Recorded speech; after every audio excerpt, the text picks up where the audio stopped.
You remind me of the babe. What babe? The babe with the power. What power? Power of voodoo. Hoodoo? You do. Do what? Remind me of the babe. This is Occult Pop, where we talk about popular culture through an occult lens. I am Danica Simone. And I am Guy Quintero. Welcome back for another episode. This is probably going to be my favorite episode. Yeah, I was going to say, this is today's big favorite of yours. Yeah, I am obsessed. And I know a lot of my friends and followers on social media love this movie as well. The book talk girlies go crazy over this. Yeah. The male main character of this movie is like the original, at least for people our age, my age, the millennials, first book boyfriend. Everyone, all the girls wanted to date him so bad. I was obsessed. I mean, I watched this movie thousands of times. Like, that's not an exaggeration. And I absolutely knew, like at, I don't know, 7, 8 years old, I knew every line of the movie. So the question is now, watching it now through an arcane lens, through a lens of the occult and understanding, having read the Bible and been indoctrinated, do you see it differently now? I wouldn't say I see it differently because I always knew it was pretty twisted. Yeah. I always understood that it was a little bit twisted, but to the level, it's definitely made me see it a little deeper. But I mean, like I said, I watched it thousands of times. So I know that movie inside and out. Yeah. You know, but yeah, I do look at it now and I'm like, oh, and it's really interesting to like kind of almost see it a little bit through like fresh eyes, kind of like rewatch it now and be like, oh, I mean, I always knew it. It's not like I'm hearing something for the first time and didn't catch it before. The meaning just hits a little bit harder. Yeah. You know, if that makes sense. So we going to announce this movie? Yeah. So won't keep you in suspense any longer. The movie is Labyrinth. Yeah. With Jennifer Connelly and David Bowie. Classic fantasy movie. In that era of movies, 80s fantasy movies, Labyrinth,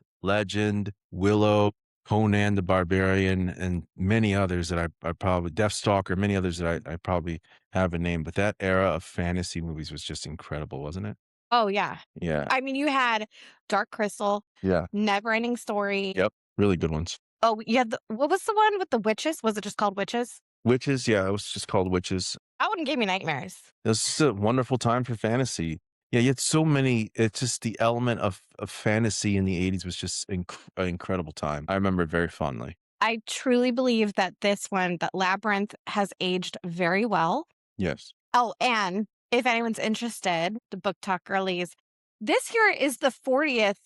Yeah. Oh my God, I'm dating myself. 40th anniversary. And they are going around the nation, hitting up local theaters, okay, in each major city throughout the US. And they're doing a viewing of the movie accompanied by a live orchestra. So I'm going to be there.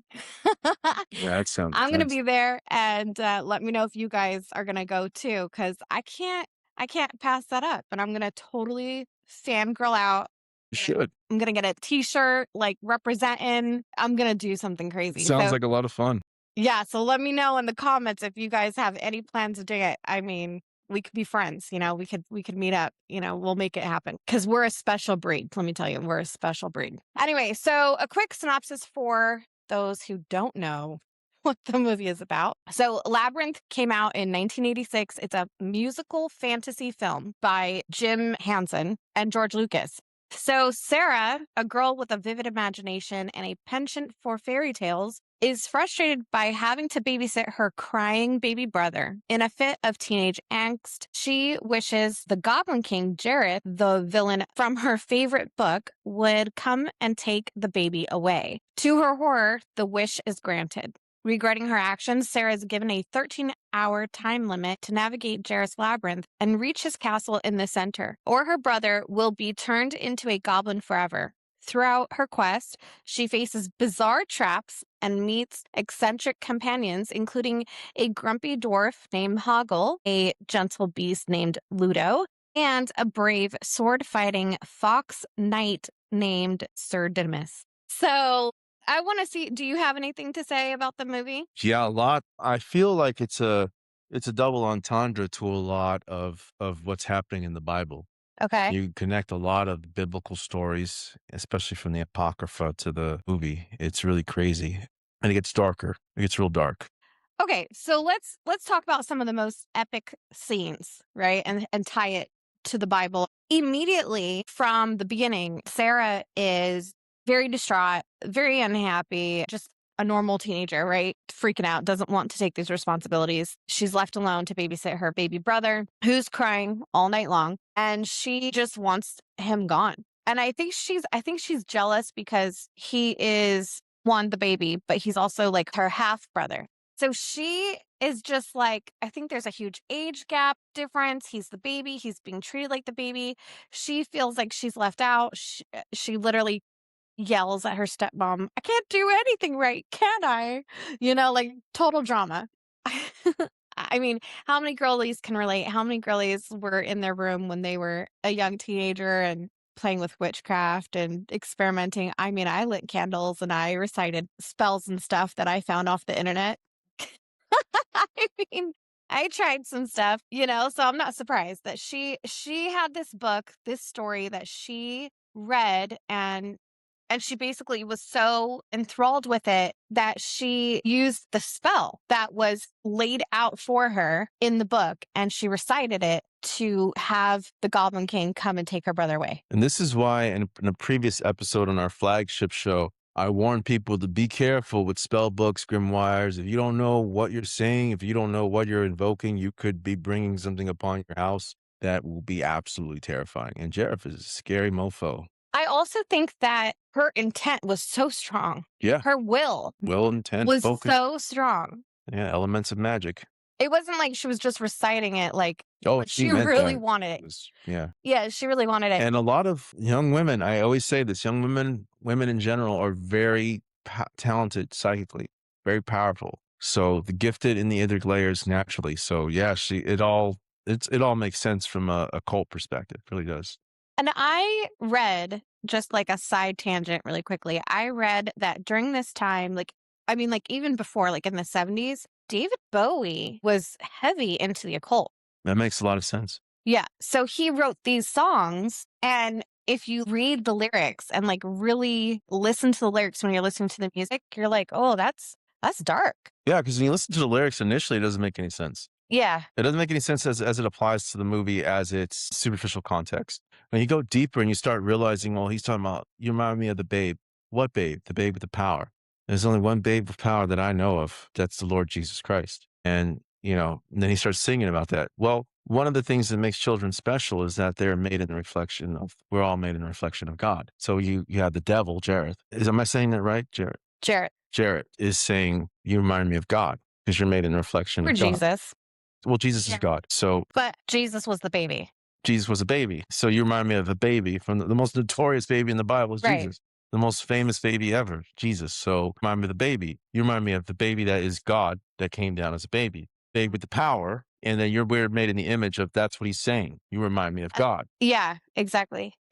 So it's really crazy how you make that connection. So, well, then there's the other smoking gun too, where he says, slap that baby, make it free. So one of the last things that happened to Jesus before he died was he was slapped by the priests. One of the angry priests and their temple guards smacked Jesus right before they sentenced him to death. And death was literally right there before he was sentenced to death, which freed him. And, Jesus's death actually ended up fulfilling the covenant, and he ascended back into heaven, becoming all powerful and overcoming death. So let's make him free. So David Bowie, in my opinion, when you start looking at the lyrics of just not only this one, but his other music, he really knew a lot about the occult. Probably a powerful magician in his own right. Very smart guy. Very smart guy. Yeah, there is so much symbolism. So when he shows up after she, says, take the baby away, he shows up and she's like, oh my God, no, give him back. Like, I made a horrible mistake.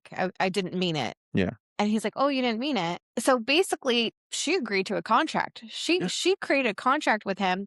And I think it's funny that they're bickering back and forth. And he says, Sarah, don't defy me. And he turns one of those crystal balls into a snake and throws it at her. Yeah. And that's very biblical as well. I know. And it's also funny that David Bowie is blonde, but his character has long blonde hair. He looks very much like Lucifer. Lucifer, Morningstar. Yeah. Lucifer. Lucifer was very beautiful, the most beautiful, right? Yeah, very beautiful, very luxurious, very seductive. And that David Bowie, as Jareth nails it, and that's exactly what he does. But it's child sacrifices. We've seen in the Bible, child sacrifice to the devil. Yes, exactly. And that's one of the things that really was one of God's major pet peeves. So she sacrificed her baby brother for her freedom. Wasn't really freedom, but It's crazy too, because when you look at Jareth, his name in the Bible, it sounds similar. Jareth sounds very similar to Jared. And Jared in the Bible translates to descending, or to descend. So that's a double entendre there. So when you look at that, it means two things, because Jared was named after the age in which he was born, and in the age in which he was born in, fallen angels ascended into the world. So that's the age of Jared, the age of the descent, which Jared could also stand for descent as far as lowering yourself in frequencies, heading down into the negative. So there's a double entendre there, fallen angel, low frequency, right there. That's one of the reasons why I just found the writing brilliant. He's the king of the underground. He's fallen angel. I feel like they're not really hiding. No, they're not hiding it. And then you see the goblins, and the goblins were all babies that were sacrificed. And we look at the book of Enoch when it talks about where do demons come from. Demons are individuals that gave up their nefesh to serve the fallen angels, Lucifer's dominion. So those goblins you're looking at, they're all former humans. They're sacrificed babies. Well, they're all former humans. They're not necessarily, I believe, sacrificed, but they're all former humans. So that's the entendre that you mean between those two right there, the connection right there. Is human beings who gave up. And even when you see the ones that are friendly to her and serve her and help her along the way, it really adds a layer to it, because there's stories of a lot of these creatures repenting and, wanting to help us. So he gives her an impossible task. Like, if you want to save him, you have to make it to the center of the labyrinth. You have to get through this labyrinth, find him within 13 hours. 13 is a biblical number. 13 hours. It's not 12 hours. It was 13 hours. Yeah. It's such a random number. You would think, like, when you're a kid and you're watching it, you're like, whoa, 13 hours. What is that? Yeah, it's a lot of it hidden in there. One other thing that I thought was interesting, she meets these other characters. She meets Hoggle, she meets Ludo, and she meets Sir Didymus. Those are her, like, 3 helpers, okay? Yeah. And Hoggle constantly calls himself a coward. And Ludo's a scaredy cat. He's this big, huge troll. What do we think he is? Like a Bigfoot? He looked like a troll to me, a troll Bigfoot thing. Bigfoot is a troll. Yeah, and then you have Sir Didymus, who's like a hothead. Yeah. Right? And he's a knight. So I was thinking, it like hit me. I was like, you know what? This is kind of also like a retelling of Wizard of Oz. Oh, no, I'm sorry. Ludo, I said he was a scaredy cat. Ludo is actually, he's not that smart. He's more animalistic. He's not that smart. So Hoggle is like the cowardly lion. Ludo is like the scarecrow. And Sir Didymus is like Tin Man. Okay. And she is Dorothy. Yeah, And instead of there being a yellow brick road, it's the labyrinth, But I also think it's just a funny tie-in with this episode that it's also very related to our Fae episode where we talked about the Fae and everything, because they're all Fae, right? You have the goblins, you have the Bigfoot, the trolls, the dwarfs. Yeah. Is dwarfs Fae? Yeah, I would say so. They're a form of Fae. Okay. And then literally he's killing fairies at the beginning. It's smashing fairies. Yeah. So one other thing I was thinking of is Jareth is always playing with the crystals. He's like kind of rotates them in his hand. And he uses them at one point to entrap her into like this pocket realm. But I was also thinking, he uses them all the time. At the end, he tells her, he goes, look at what I'm offering you.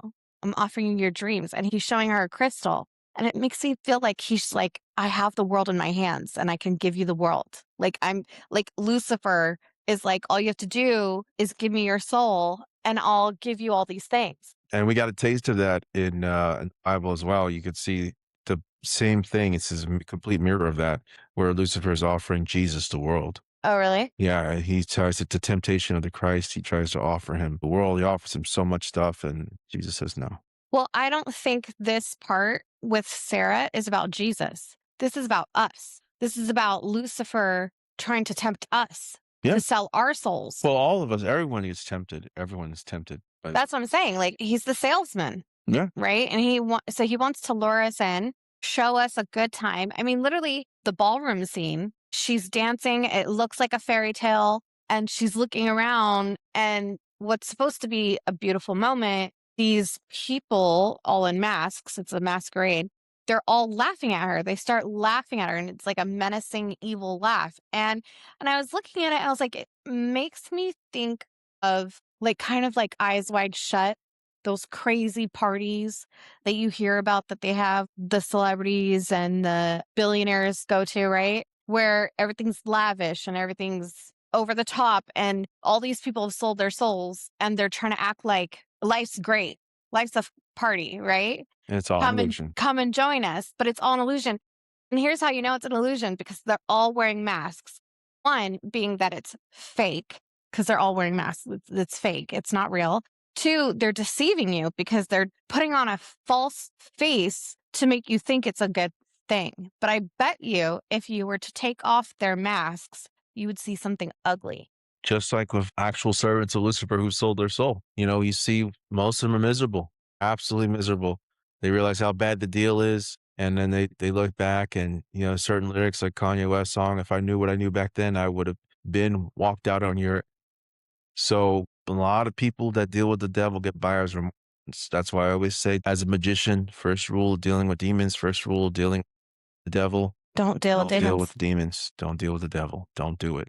Don't do it. It's not worth it. In the end, you know, and the Bible says, you know, what could a man possibly gain? And what good is it to gain the world if you lose your soul? Yeah, that makes me think of the song Underground because he literally says, I have the lyrics here because I don't want to misquote anything, but he literally says, it's only forever, not long at all, lost and lonely. That's underground. Yeah. Technically, he's not lying. It's only forever, not long at all. You know, it's like these people, when they sell their souls, they think, I'm going to get all this cool stuff now. And they don't think about later because later is later. It's out of sight, out of mind. You don't realize how long forever is. And that is one of the things I've noticed about this generation. I'm going to sound like an old man right now, but something I've noticed after the millennium is, and even some people that I thought were intelligent, people don't have foresight. And I wonder if it's been programmed out of it. When I was very young, I always used to be taught to think ahead. All right. Try to think ahead. Playing chess was like one of the most important pastimes I had growing up. And chess, it helped you strategically. It helped you and it helped develop your ability to think and process and problem solve. But one of the things it also helped you do was learn to think ahead, learn to think and plan ahead, anticipate ahead, and see the board of life for more things than what it is. Most people nowadays can't do that. It is insane watching the way people think. And I stop and I'm like, pause. And I'm like, hey, you do realize the repercussions of what you're saying are going to be really awful in the end. The short term gain is not worth the long term pain. But there's something I'm noticing and it's being programmed out. And I'm wondering if this is what the opposition wants to do, if they want to program foresight out of individuals and make them impetuous, therefore making them more susceptible to becoming subjugated. I also think that a huge part of that comes from, like, the attitude comes from the instant gratification of social media that they get. I mean, we started with YouTube. Yes. And that was like long form content. And over the years, every few years, the content keeps getting shorter and shorter and shorter. Shorter. And now you have TikTok and people are just like, they can't even look Yeah. at something for 5 seconds, you know? Yeah. Everything is so fast. And they have it where you can put it on 2 times speed, like speed through it so fast and the attention spans are so short, you know? And all anyone wants is just instant gratification. They don't care about the long game. Yeah. There's definitely a disconnect there and it's terrifying because not having the ability to calculate what's going to happen to you is something that's extremely crucial and detrimental to being able to avoid the pitfalls. And I don't think that's a coincidence. And the problem with that also, I mean, this is going to go down rabbit holes, but just briefly, that instant gratification attitude affects people in ways they don't even realize because you're not going to have any patience to save money. Yeah. So you'll be less likely to save for a house, to be able to buy a house because you're going to want to be partying all the time. You're going to want to go on vacation. You're not going to have any savings. Yeah. It's a long game to save money, to put it aside, to have a down payment. I was trying to explain to a protege of mine, a younger protege of mine, and they need to start saving now for their future. And I was like, hey, if you put this inside, you know, an ETF, you know, that compound over time, by the time you're done, it'll be worth a lot of money. That was the other thing I was going to say. Like, no one's investing. Yeah. And I partially blame the government for that. I've noticed there's a prevailing ideology being spouted by a specific political party. I don't want to get too political and start throwing accusations out there, but I've noticed that they've kind of had an anti-capitalist stance. And because of that, they're telling their constituents one thing, capitalism is bad. Meanwhile, the people that head this party, the politicians that are part of this party are investing in the market hand over fist and making hundreds of millions of dollars. And the reason why they're doing that is it's a simple answer. They don't want to compete with the dollars of everyone else out there. So if I tell you something's bad, you're not going to invest in it. Keeps the prices artificially low, right? And then I can buy as many shares as possible before the business starts taking off. It's nefarious, but people don't realize they have money making abilities right at their fingertips. When I first started trading, when I was very young, a long time ago, many, many moons ago, people, I'm old as heck.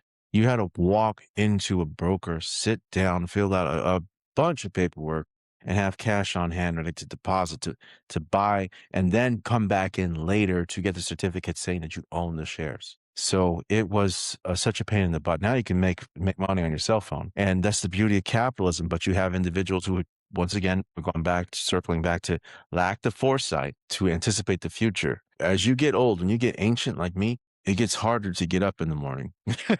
So I mean, yeah. so it's nice to have a little nest egg to lean back on. So yeah, people Yeah. don't plan for the future, and it's very sad to see that happening now.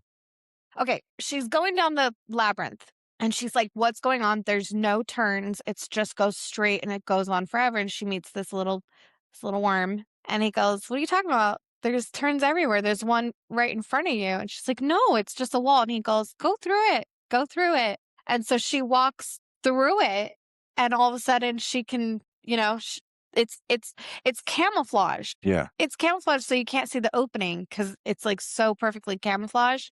It's a uniform, but she walks through it and then all of a sudden she can see now the transitions. That makes me think she's moving through dimensions, Oh yeah. parallel realities or something. It also is a metaphor for Lucifer's illusions. Barriers that you think are in front of you, they're not actually in front of you. Yeah. This goes back to what we were saying previously, people not having the ability to anticipate the future. But there's one thing that I've noticed, people have this victimhood about themselves nowadays, and it's all in your mind. You are not a victim. If you make yourself think you're a victim, because she was so whiny at first. Yeah, She's like, sure. oh, what was me? I'm losing. I'll never It's get not this fair. done. It's not fair. That's her like favorite saying. Yeah, but at the end, when she realized, wait a second, I don't have to be a victim. She was able to rise and overcome, but I don't want to ruin the ending. I'll let you. You're just jumping ahead. But that was one of the things she had to deal with, was that I'm a victim. Like, we have the ability to make money at your fingertips nowadays, and people are out there, I'm a victim. I'm a victim. Like, what are you talking about? How are you a victim? You were born in the United States of America. That's a lottery ticket, bud. Well, we can go on Yeah, with that forever. Yeah, people are risking their lives trying to come over here to get access to the system. But they don't make it easy. Just because it is there, it's available for anyone to do, and it is at your fingertips. Has never been easier than it is now. With that being said, they don't teach you how to invest in school. They don't. They did, and that's that is something that they should teach you in high school. That should be like a requirement. It should. I completely agree. It should be 1 year long instead of all the useless math. But I didn't even get like a month. I know, right? Everyone takes econ, right? Senior year econ. I didn't learn shit other than get yourself a credit card because you have to have a credit score. Yeah, econ. And of course, like half the class went in immediate debt. Yeah, and my econ class was horrible too. They don't teach the fundamentals how you needed to. I thankfully I had some great mentors growing up, so I'm blessed to have Colonel Dietrich and First Sergeant Rodriguez. So one of the other scenes that hit me a little bit was when they reach the gates of the center of the labyrinth towards the castle. This giant metal, like robot comes to life and like blocks their way, right? And they're freaking out and they have to dodge its hits and everything like that. And I mean, the thing is huge. Yeah. Right? I thought they were done for. So I was like, this thing's going to beat them up. Yeah. And so then Huggle runs over, jumps on top, like he's on the wall and jumps on top of the thing and takes off the head. And you see on the inside this tiny little goblin, and he's like holding the controls and he's like, doo-doo-doo. And it looks so outrageously hilarious like so hokey all of a sudden. Something that looked like this huge monster. How are they going to get out of this without dying? All of a sudden it's like, Well, that's kind of like the journey of like our journey, your journey. When you first started running into these entities, they seem so terrifying. yeah, the average Joe who faces entities in their homes for like the first time, they're, things start moving. Yeah. Cabinets start opening, they freak out. These paranormal investigators love them so much because when they finally get what they want, they run away screaming, Yeah. which is just hilarious. And that is how this is. This world, when you deal with these entities, if you're not prepared for it, if you don't know what you're dealing with, It's terrifying. it's terrifying. It's very scary and it's very real. Then when you get to the core of it, it's just a tiny little You nuisance. can will it away. You can get out of here, you little. Yeah, that scene was so well done. 1 second you're freaking out, and the next second you're like, oh my God, that's hilarious. Okay, so then on to the final scene. Sarah finally confronts Jareth. She makes it to the castle. Yeah. And I know I said this in a previous episode. Lucifer is the biggest narcissist. Oh, yeah. Pride is the sin attributed to Lucifer. And Jareth is a huge narcissist. Oh, yeah.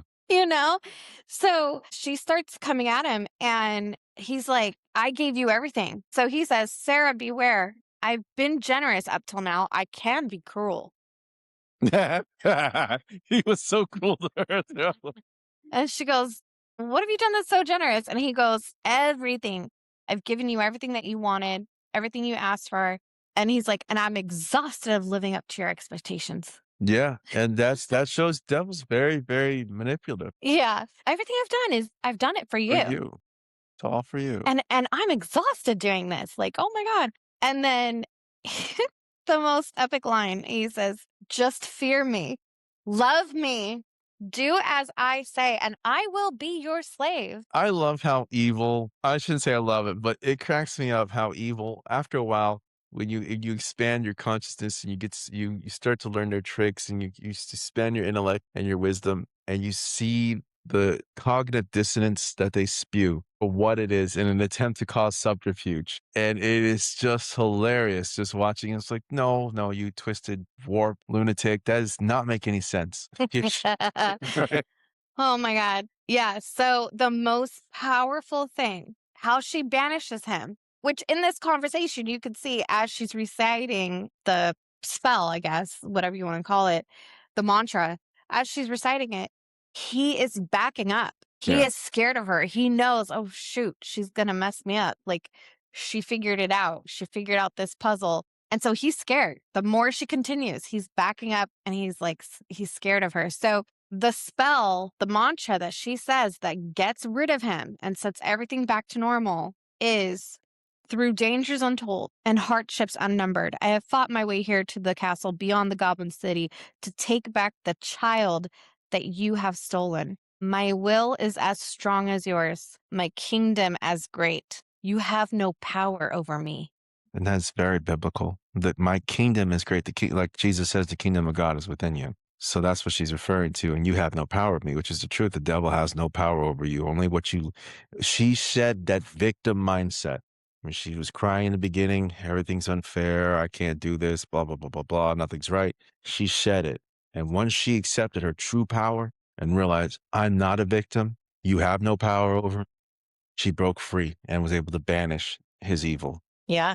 Very powerful stuff. And it's a very good message that everyone needs to, not just children, not just the ladies, but everyone needs to watch this and learn not to adapt a victim mentality and to stay strong in your principles and to believe in yourself. I feel like this movie could be like the magician's journey. Definitely. She was a magician. She was reciting mantras and all of that stuff unknowingly, and she was learning to see through the illusions for what they are and to banish. Definitely an awakening. She was when she was in the Goblin cities, I mean, she was going to work on them. It is a fun movie though. I think everyone break it out. If you haven't seen it in a while, break it out, watch it with the family, or just break it out for yourself. It's just such a fun movie. It really is. So yeah, you guys check out the movie, or, I'm sure probably a lot of you have already seen it. So leave us comments what other what scenes did we miss? What scenes can you relate and tie back to Jesus, God, the Bible? Yeah. And also, highly recommend listening to the soundtrack. It's a great soundtrack. Yes. And looking at the lyrics and studying the lyrics because they're dark. They're powerful, yeah. I mean, the songs are great, and we all love David Bowie. David Bowie's great. He's a legend. But yeah, there's some deeper meaning, deeper occult meanings, especially in that record right there. But definitely, he's a man who was he's a genius, and he hid some things in there that can help everybody if you listen to the lyrics and learn. All right. Well, thank you so much for joining us today. Just a reminder, our next episode of The Veil Between will be our last for the season. Yes. We will be back before Halloween. And that episode is going to be just us answering your questions. So send in your questions and we're going to answer them all. And the next Occult Pop is going to be fun too, because we watched a new movie. Yeah. So, when did you see it? Did you see it recently or? I waited. I don't like to watch during opening weekend. I like to go after all the crowds have gone and like there's nobody in the I'm the theater. same way. I'm the same way. Yeah, it's a really good movie. We'll talk about that, but Yeah. So be sure to tune in. Should we tell them what it is? yeah, why not? The Backrooms. So creepy. It is an incredible event. I wouldn't even call it a movie. It's an event. I've heard it described by other critics that way as well. So we'll get into that next episode. All I can say is I watched it and I was not okay. By the time this episode airs, if it's still out and you haven't watched it, highly, highly recommend that you go watch it, check it out, and then join us in the next episode of Occult Pop and, leave us your feedback and let's talk about it. Let's talk about that movie. And if you enjoyed this episode and hearing us rant about the occult perspective of popular culture, please like, share, and subscribe. Absolutely. See you next time. Goblin King, wherever you might be, send this child of mine far away from me.